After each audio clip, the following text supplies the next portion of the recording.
Hey guys, this is John Corabi from the Dead Daisies, and you are watching Impact Channel. Turn it up.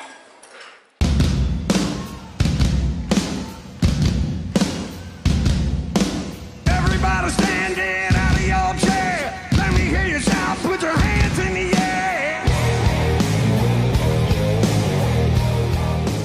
So, hey everybody, our guest today is John Corabi from the Dead Daisies. Hello and welcome to Budapest. Thank you for having me. Thank you for coming. Well, I don't know if I'm coming, but I'm breathing pretty heavy. Okay. Well, whatever makes you happy. So, how are you so far? How's the tour? It's been great. We did a bunch of the festivals. We still have a few more to do. But we did a bunch of the festivals, and then we've just been headlining some club shows, and the turnout's been amazing. Tonight's sold out, tomorrow's sold out. We just did 3 nights sold out in Austria, so it's been awesome, really cool. Great. What kind of gigs are your favorite? Do you like the club gigs or festivals or anything? It don't matter. You know what, honestly, I think all of us feel the same. Like, we've been doing this for so long, and the music industry is much different than it was 20 years ago. And we have many friends that started with us in the music industry and are no longer in the music industry. So I'm just happy to be here. You know what I mean? So whether it's a small club, festivals, everything's got its own personality, kind of. Big festivals, you have a lot of people there, and it's a lot of energy. But in the clubs, you know, you still get energy from the audience. Like I said, all the shows have been sold out, but you're right there. You can reach out and touch their hand, and you know what I mean. So it's a little more intimate. So I don't really mind at all. Regarding the show that we just talked about before the interview, the tour that you have done for the Unplugged Yes. album, that was a very interesting show. A lot of spoken word things, stories in between songs, and I'm very curious if this kind of gig is giving you something different emotionally as another kind, like an electric gig that you would do with your bands. You know, it's funny. When I was very young, I saw some shows with my father and my uncle, and they used to just say to me, you know, if someone wants to hear your music, they can just buy the record and listen to it at home. But when they go to a show, I think they want to see a show. They want to kind of get a feel for the person that's there. And when I first started doing those acoustic shows, I would do maybe 20, 23 songs. Just boom, boom, boom, boom, boom. And then I would go sit at the bar to sign stuff for people, and I would wind up answering questions like, well, what's this song about? Or what's that song about? Or, you know. So I kind of said, well, maybe I don't need to do 23 songs. I need to do 14 or 15 and just tell little stories in between, or why the song was written, or maybe tell a joke, you know, that's got something to do with the song, you know. And it's weird, it kind of made me realize that the people that do come and see us, a lot of times they just want to talk to us. They just want to get to know, like, what do I think about when I write music or whatever. So I just kind of put it in that show like that. And I think it's cool. Even with the electric shows, we kind of play around with the audience a lot. You know, like even with our shows, if I'm talking and someone yells a song title, I'll yell at them, "No coffee for you," you know, or just whatever. And we have fun, and everybody laughs, and it's just mellow. You know, so it's cool. It's fun. Okay, once I heard you saying in an interview that you would not know what to do if you wouldn't be a musician, but then I heard you saying that for a while you got out of it. So No. I don't think I got out of it. What I did was I played guitar for Ratt. so I stepped out of the limelight of being a singer, and I just kind of went in the back and just played guitar, and so I was still playing music. I just needed a, I did the Scream, I did Motley, I did Union, and at that point in my life, I was just like, oh, I'm so tired of thinking about the business part of stuff. The how many tickets were sold, how many records were sold, how many T-shirts were sold. With Ratt, it allowed me to just play for them. I didn't have to think about anything. I just toured, I played my music, I sang backing vocals, did my guitar, and they kind of just paid me to do that. So I didn't have to worry about anything. It was like a little break, but I didn't really get out of music. I honestly, if I, knock on wood, if I stopped singing tomorrow and performing live, I would still be a songwriter or maybe a producer or something in music. That's all I really know how to do. Besides porn, but that's a whole other thing. Do you have a hobby? Something that's not related to music? Honestly, I just like, I still, at home, I have a home studio, and right now I'm trying to teach myself to use, really get good with Pro Tools and learn how to use it, because I do want to be a songwriter for other people. I want to write music. I'm teaching myself that, but when I get home, I'm not home often. So when I do get home, I just like spending time with my wife, and we just bought a motorhome. It's like a tour bus, and so I was just talking with her earlier, and I'm gonna have a few weeks off in September and October. I said, let's just go somewhere, and just go. Take our dogs and maybe go to a beach or just something, and whatever. Love American football. So I do, on Sundays, it's like nothing. I don't want to know for nothing. I just want to watch the TV and watch the American football games. But I don't really have, it's a very simple life, quiet, so all good. You mentioned that you want to write music and songs for other people. Do you consider other genres as well, or do you want to stay in rock and roll? Yeah, doesn't matter to me. I love acoustic music. Pretty much every song I've ever written has been on an acoustic guitar. So whether it's ballads, country, whether it's, I even like some rap stuff, metal, whatever. I don't care.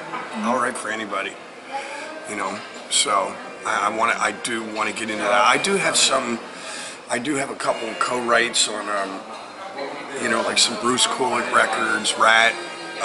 There was another band that I wrote with. They did a record that was on Sony. And I've written a few songs that I don't think would be right for me. Probably a little on the country music side, but I think they're good tunes.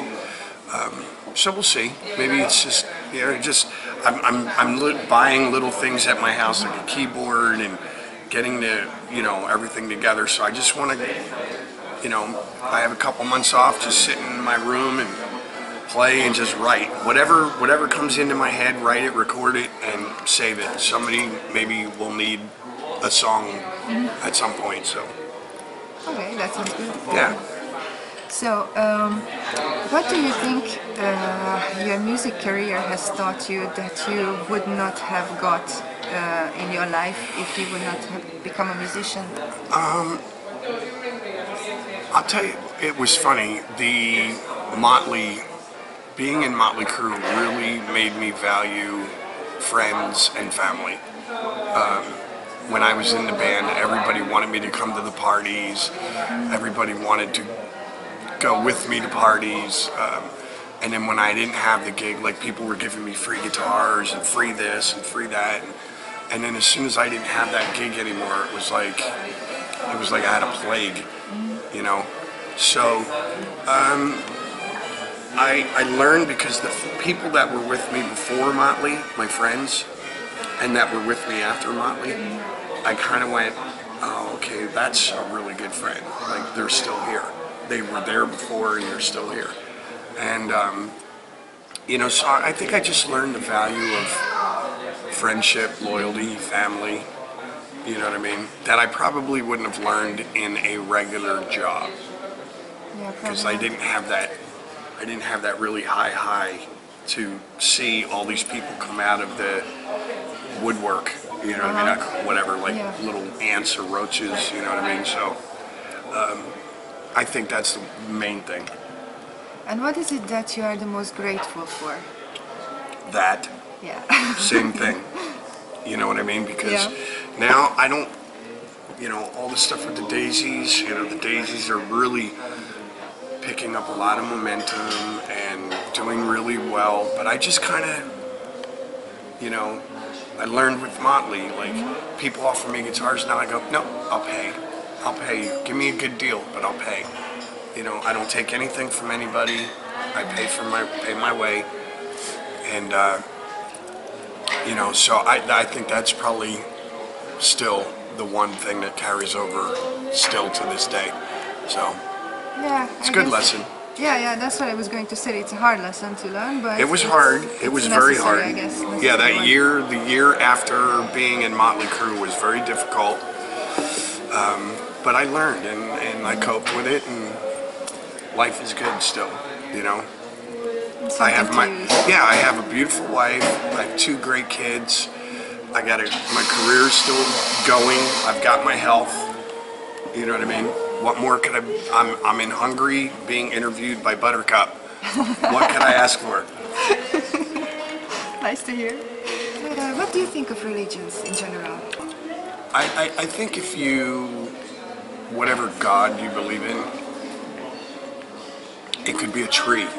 It could be God, it could be Allah, it could be whatever, you know. I think that it's all here. Yeah. You know, and personally, I just, you know, when I get up in the morning, I thank my whatever that I'm breathing. Okay, good day, sunny out, you know, and I just spend my day trying to work hard, do the right thing, and not fuck anybody over intentionally. Sometimes you do it accidentally, you don't realize it. But if you apologize for it, I'm like, okay, life is good. Life is fresh again, you know what I mean? So I think religions like are like self-help books. Especially I was raised Catholic, and you know, and I have no time for it. I just think the Catholic religion it's like a fucking club, and they prey on weak people. They do. It's like, oh, you need guidance, and you need this in your life now, and you need that. Well, I will pray for you for $20. You know what I mean? And it's like, come on, seriously. You know, that's the best side of it. Yeah, I find it all to be, you know. And I had a debate with a priest at my house one time. I said, what? Like I said to him, why do you come to my house? I have nothing. You pull up, you're driving a Cadillac. You live in a home that's taken care of for you. You have no bills. And you have women that cook for you and clean that home at no charge to you. And you're asking me to support that life for you. I go, I'm having trouble taking care of my own fucking kids. Why are you asking me for money? You know, and I told him, I said, you know, I read the Bible, and like I said, I was raised Catholic, so I was always raised, Jesus walked around in sandals and a robe, and he was a fucking carpenter. Fuck off. I'm not giving you a dime. So, and he was like, oh, okay, I get it. He was cool, but he totally understood my argument. It's like, you know, that's what I mean by preying on weak people. They come and they try to tell somebody that's under, you know, maybe not have a lot of money. You know, the Lord is watching you, and you know, whatever. It's organized religion for me, any organized religion to me is just a crock of shit. And how about politics? Do you follow politics? Unfortunately, yes. Unfortunately. Well, it's because my country especially is very, very divided on, we have two parties, Democrat, Republican, and they're never going to get anything done. I'm not a fan of our political system. I just think, again, it's a crock of shit, and it's just a bunch of people in Washington that are making a shit ton of money, that are making rules for everybody that doesn't have any money. So it's basically the same as the organized religion. Exactly. Yeah. It's like a guy that has his health care and makes, I think they even said, just in the lowest branch of our offices like Congress, I don't think anybody in Congress makes like less than $700,000 or $1 million. It's a lot of money. Yeah. They're all taking money from here, and they get to vote on whether or not I can have health insurance or you can have health insurance or da-da-da. But they get it for free. You know what I mean? So they don't really care what changes they make to it, because it doesn't affect them. It affects everybody else. And unfortunately, most people are too fucking stupid to realize that, wait a minute, hold on a second. Like, no. This is what we want from you.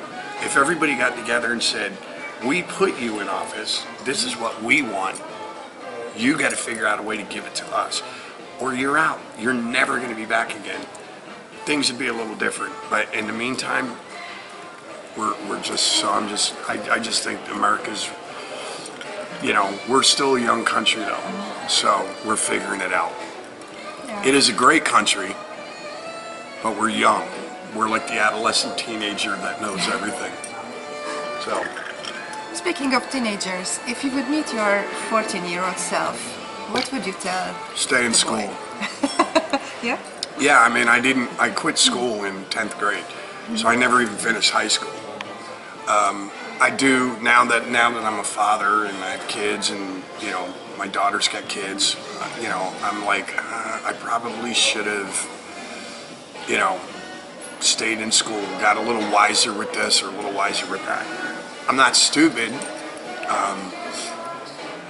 You know, I took an IQ test recently, and it was like, I was kind of impressed with myself. Like, oh, I didn't realize I was that smart. I don't know. I guess school, you know. But you got your lessons from other schools, let's say. Yeah, you know, life is school, you know, so I've learned a lot of lessons with that one. Wisdom can come from yes. So, unfortunately, we have lost Chris Cornell recently. Yes. And I just wanted to ask you if you knew him, and what do you think of this? I thought he was an amazing singer, songwriter. And it was funny, I just saw a video with Dave Grohl explaining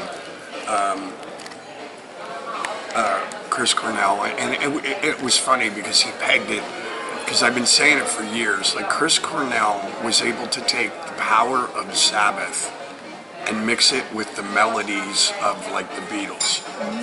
And it's a pretty hard thing to do, but he did it, and he was great at it.